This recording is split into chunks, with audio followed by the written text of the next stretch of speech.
Hey guys, it's 7Footy HD here, and welcome back to another episode of the Burnley Career Mode. Today's episode 14. Hope you guys had a good weekend, as I really haven't uploaded for maybe like the past week. Just a difficult week in terms of tests, and I took an SAT as well.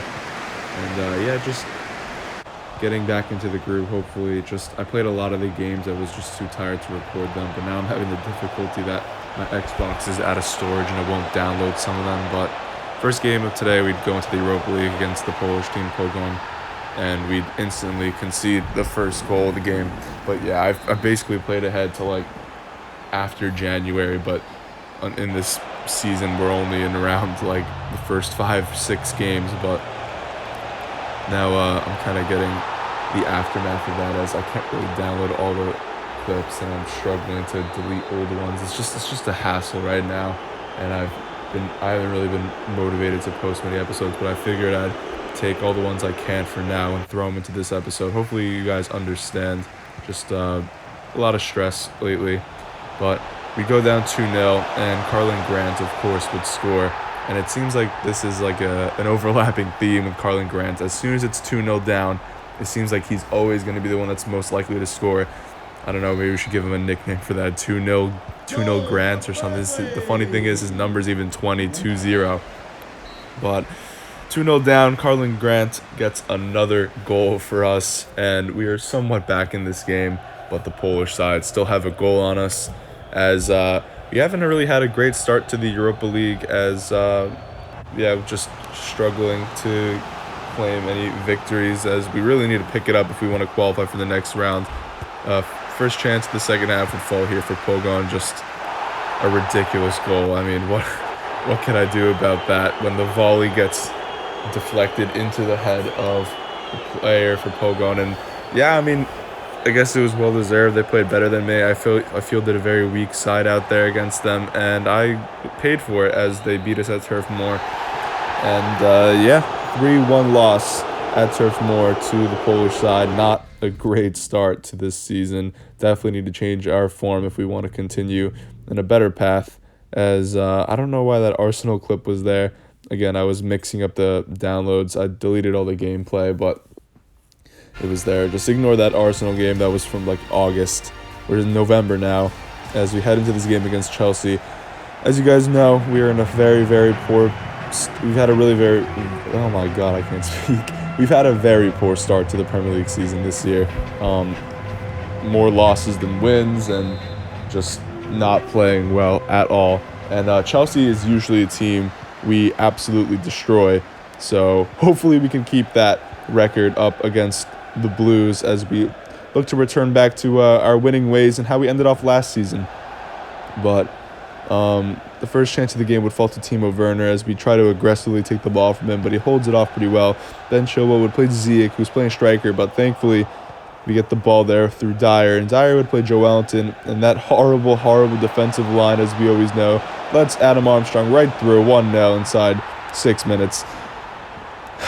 Feels so good to finally score in a game, as Adam Armstrong scores the goal there, of course. Finally scoring in a game that we're not already a goal down, and nice to finally take a lead. And Chelsea is just the team I think that we're just always going to absolutely destroy. There's something about them this year. They're 3 in the back formation, 3 in the back with fullbacks, but just it's so easy to beat that defensive line, no matter who they seem to have there. As we make it 1-0 early, and right off of that, Joe Wellington would hold up the ball very well, and he would find the great ball in for John McGinn, as John McGinn would play it out wide for Mavididi. Can Mavididi do something from this angle? He smashes it at the goalkeeper, and he gets his own rebound. It's 2-0, only 6 minutes later. And yeah, it's a very, very good start to this game. Inside 15 minutes, and it seemed like it was already all over, as Steffi Mavididi gets another goal this season. I like Steffi Mavididi. I think he's a solid player. It's just he definitely has finishing issues, and I don't know if he will be really a player for the future that will start for us, as he is very quick, but that's really all he has to offer, unfortunately, as in the 28th minute, Joe Wellington threw on goal. Last season's top goal scorer, tries to run around the keeper, messes it up, but brilliant back heel back in for John McGinn. That's just a really cheeky goal there. It's 3-0 at Stamford Bridge, as Chelsea have really fallen apart in this career mode, and it's not really even against just us. They're usually like down in like the bottom 8 for the last season and this season. I don't know what's up with them, but that would be it for halftime, as we'd absolutely destroy Chelsea in the first half. 3-0, game practically over right then and there, as we go into the break against Stamford Bridge, up a couple goals, as we like to see it. And Timo Werner, of course, invisible in this one. But yeah, I'd give a chance in for the English striker Thompson. Just figured the game was over anyway. Throw him in, as the first chance of the game would fall in the 48th minute with Chelsea, who would play a great ball in for Hakim Ziyech. Hakim Ziyech would take a pretty good shot on his weak foot. Chelsea starting to kind of get back into this game. And the next chance of the game would fall to Timo Werner off the respective corner. It's a pretty good save, too, as well, from Nick Pope, keeping us in it with holding on to his clean sheet, rather, and not letting the tides change. And the next chance would happen 30 minutes later. Ziyech would be sent through, does a nice Ronaldo chop, plays it back into N'Golo Kante, and N'Golo Kante steals the clean sheet from us. And he makes it 3-1. Unfortunately for him, though, I think there's just not enough time, as there's 8 minutes left, and he needs 2 goals to get back into this game completely. And as I said before, yep, there would just not be enough time for Chelsea to get back in this one. We'd take the W here against Chelsea. Finally, a win for us in this season, a good win for us, as we've really been struggling, and even when we win, it just seems like we're barely scrapping by with wins. And dominant performance is exactly what we like to see. But unfortunately, in that game, Adam Armstrong would suffer a 4-week injury. Not the worst, but also probably our best player this season, goals-wise, would be out. But after that embarrassing loss to Pogon, we'd get the chance to play them a couple weeks later. And this is a must-win game. If we want to actually do anything in this Europa League competition, we need to beat teams like this, and we need to beat them thoroughly. And then off a 3-1 win against Chelsea, I felt pretty confident in our abilities to get past the Polish side. First chance of the game would fall in the 30th minute, as Pogan would try to play it out the back, and Grant would cut out a pass, and Grant was just going to speed away here. There's no way they're going to catch him, but can he finish? And he smashes it in the near post, and it's 1-0 in Poland for Burnley. Thankfully, we score there. 2-0 Carlin Grant did not score when we were 2-0 down, thankfully, but still gets himself another goal. And he's also been a pretty underrated player in this team in terms of performances. Comes off the bench and usually gets a goal, as Joelinton, who's been struggling for form, definitely could use some competition right about now, as he's not really had a great start to the season. I'm going to be completely honest. A couple games where he's played well, like against Manchester United, but overall just not been that great for us. But next chance of the game would fall to us for Musonda, who would cut on the left-hand side, and Furlong would play it in for Ejaria. Ejaria finds John McGinn. Joelinton one more into Dwight McNeil, and this is his season, baby. Dwight McNeil gets himself another goal. And yeah, it's 2-0 for us around halftime. It seemed like we were going to coast through this game at this point. And thankfully, Dwight McNeil gets himself another goal. It's something you love to see. We all love Dwight here. Not the best first season, but he's really coming to his own in this one. And I want him to be a generational talent. And I think he has a point to prove, as Max Mason, who probably stole that Young Player of the Year award from him at Burnley, as he was always, the hot player, the hot shot. I don't mean hot like that, you know what I mean. But he was always the player for us, and or for Burnley, until Max Mason came out the academy, and Dwight McNeil, a regular starter, but not a lot of contributions.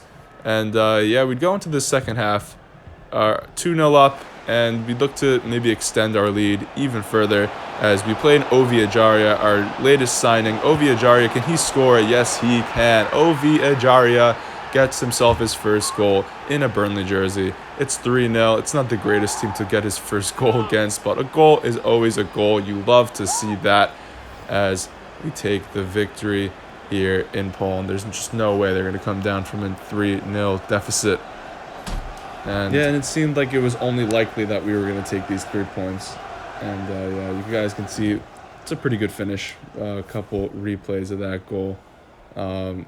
that's his first and hopefully not his last, as the midfielder who's had a pretty solid start to life here at Burnley. Not the greatest, but just pretty consistent.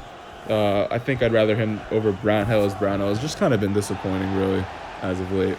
But that would be the goal, to make it 3-0. But unfortunately, we would not keep the clean sheet, as Pogon would just run right down the field and score a pretty good goal. It would be 3-1. And unfortunately, they take away a 3-goal deficit, and even more importantly, they take a goal from us here in Poland. But it's whatever. I feel like our very, very strong defense has kind of been completely ruined this season, as last year we come away with a lot of 0-0 draws, 1-0 wins. But this season, it seems like if we do manage to win, we always concede in the games, and when we do lose, we lose by a lot of goals. But that would basically be it for this game. We get one more chance in the last seconds of the game as we win the ball here off the corner kick, and we get the opportunity to counter as Carlin Grant wins the ball here, and he's through on goal. No one is going to catch him. Joe Wellington takes the ball forwards. Carlin Grant now. Carlin Grant, and he will finish, and there's just nothing you could do about that as a goalkeeper. Carlin Grant gets his brace, and it's a very, very thorough victory here in Poland. Hope finally back to strong winning ways, as we love to see here. And yep, the Polish team completely defeated, as it should be. We should not be losing to teams like this after being... Any Premier League team shouldn't be losing to any Polish teams. And I know I'm Polish, but I'm just going to say Polish league sucks. But yep, it's a good finish. It's a good victory in the end. And hopefully that gives us confidence to kick on in further games, and hopefully not lose further games. But that would be it for this game, as we take the victory here in Poland 4-1, and Nick Pope looks delighted with that. But we'd go into the next game against Newcastle. Newcastle is always a very difficult team to play. It seems like the most difficult games for us are not the games against Chelsea, Man City, United. Like, these teams we always seem to beat. The only big teams we struggle against are really Liverpool and Arsenal. But the teams I think, personally, I struggle against the most, I have them right off the top of my head. Newcastle always puts up a big fight against us. Aston Villa with Ollie Watkins and Mohamed Ihataren always score against us, always seem to nick a victory against us. West Ham, who absolutely destroyed us last season. They're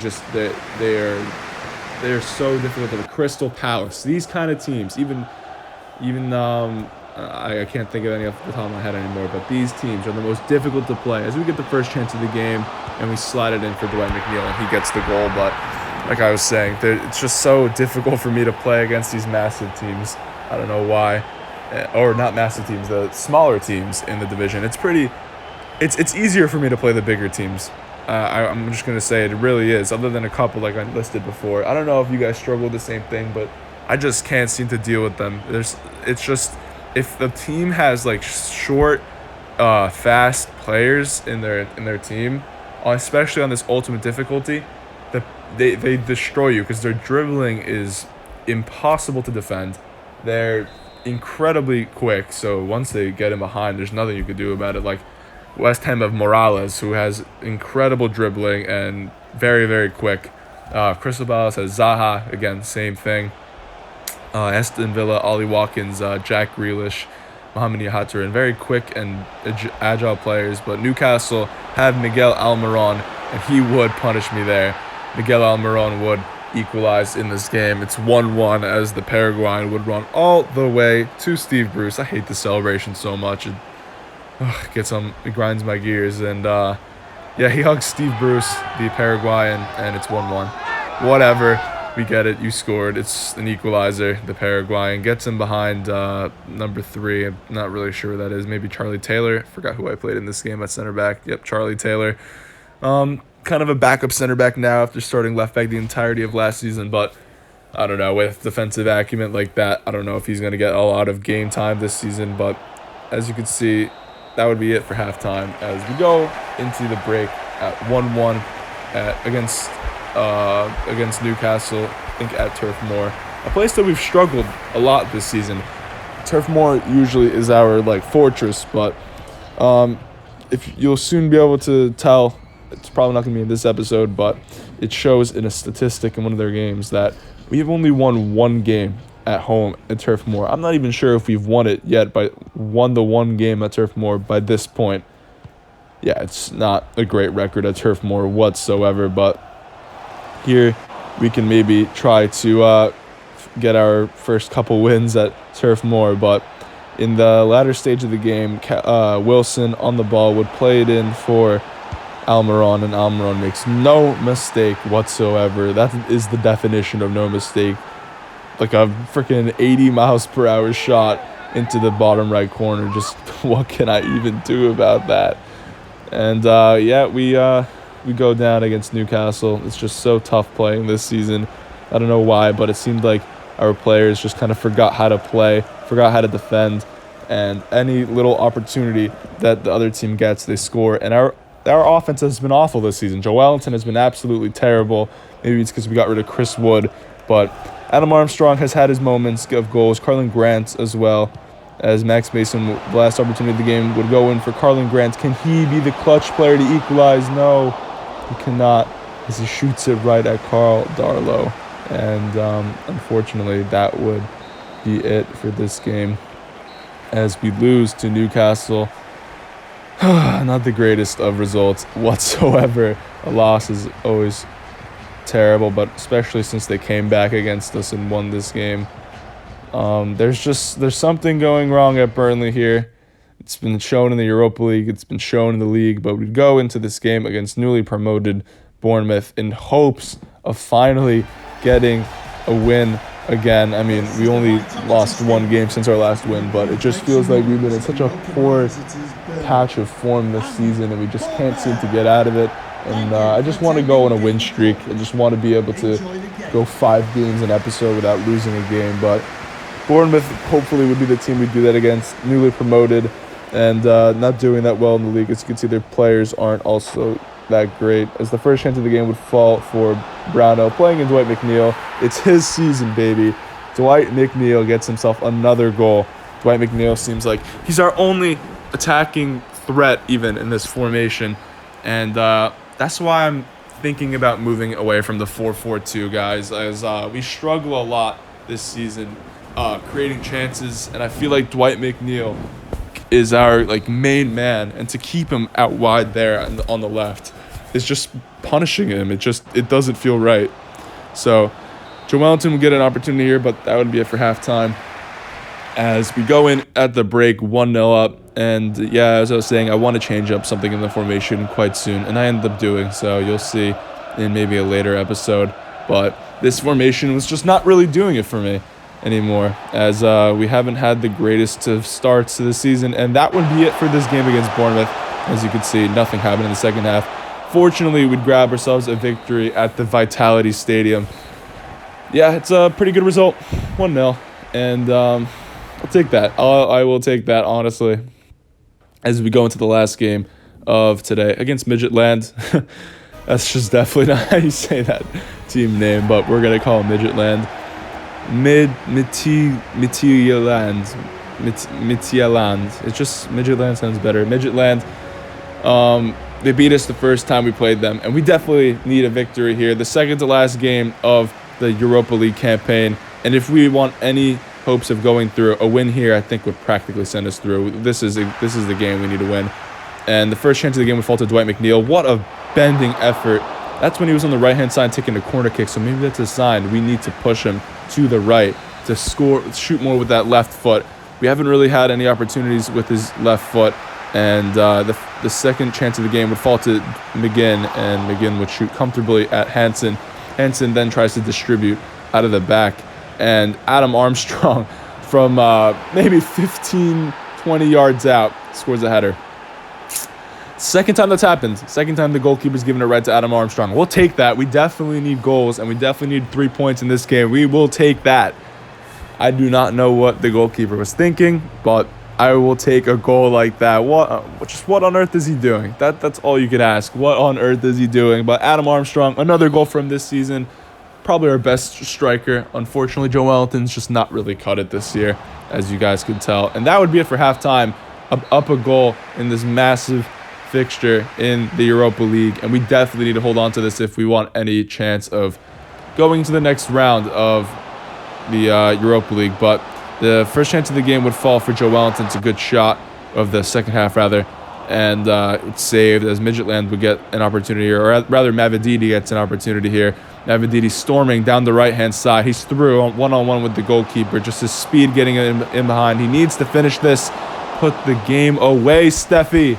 Right at the goalkeeper. It's just poor finishing from the Englishman. I don't know how to wake him up and get him to start scoring like an actual attacker would, but we pay for missing our chances as Midtland would equalize. And yeah, it's just so frustrating conceding this goal. We would not take home the 3 points as a result of that goal, and we wouldn't even take home 1 point, as in the 90th minute of the game, it seemed like this just happens every game. We get absolutely done there. Eric Dyer, a brilliant chip ball, and I was thinking, no, please, no, please, no, as he volleys it into the top right corner. And it looked like our Europa League dreams would come to an end, as Midtjylland's going to top the group, and Monaco, we play Monaco in the last game, and we need a win. And I think if we beat them, then we go through. But if we tie or lose, we do not go through. And in this kind of form, I don't know if we could beat a team like Monaco. But that would be it for this episode, guys. I'm sorry about not having a player of the episode in this one. Footage just got mixed up, and I had to add games that weren't supposed to be for this episode into this episode, and just it's been a mess, guys. I'm sorry about my uploading schedule.